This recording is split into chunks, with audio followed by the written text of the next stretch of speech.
welcome to another episode of Motors for the Masses. Now, when you hear the word Ford Mustang, do you think of this? Do you think of this? Do you think of this?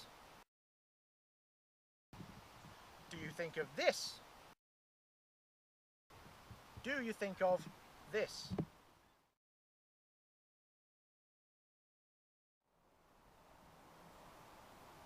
Or do you think of this?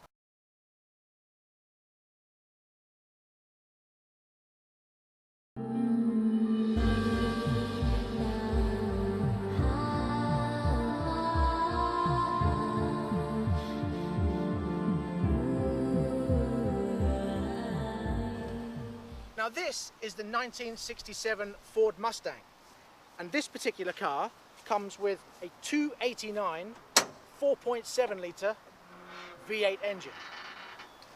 Now this one develops 225 brake horsepower and 305 pounds-foot of torque, meaning it gets you from 0 to 60 in 11 seconds. Now that doesn't sound that fast, but in 1967 that's pretty quick. Which means it will take you to a top speed of around 120 miles an hour. Now, again, that doesn't sound that fast, but in 1967, that was quick.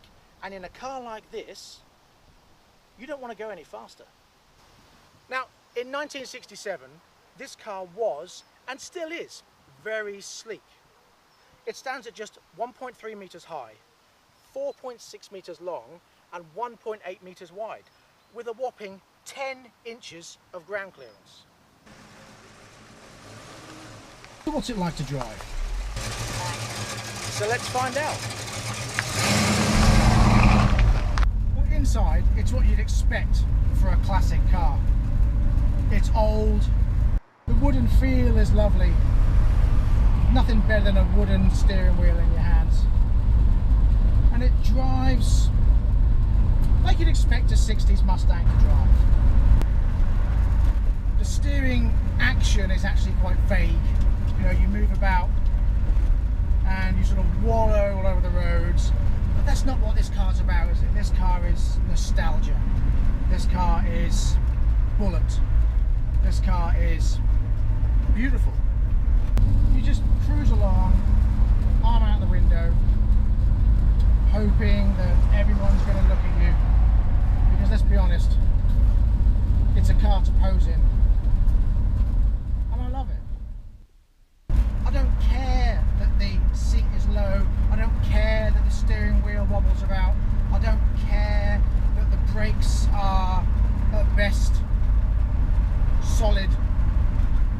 All I care about is that I'm in a 60s Mustang and life just cannot get any better.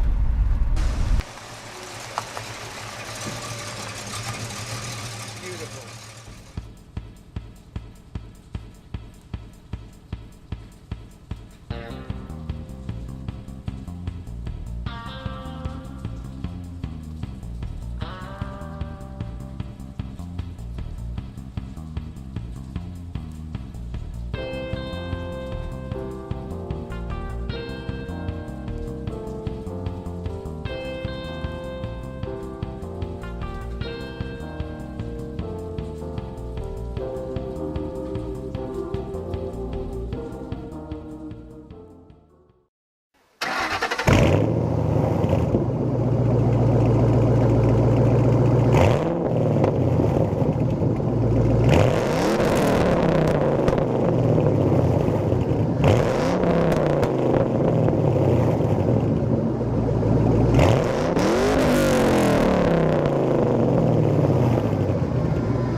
To me, there's no contest.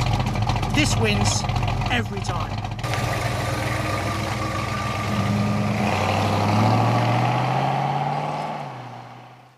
value of these cars. Well, back in 1967, this car costs $2,567.17.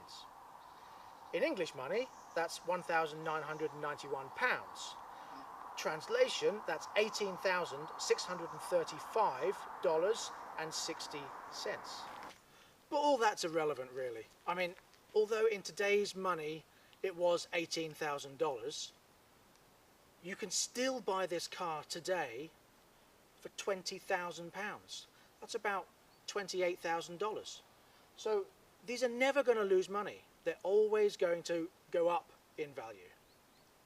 So let's meet the owner of this car. Colin. Hi, Mark. Hi. Well, first of all, thank you for letting us use your car today. It's been an absolute treasure to drive, and I know you don't like, or don't even let anybody drive it, so I feel very privileged indeed.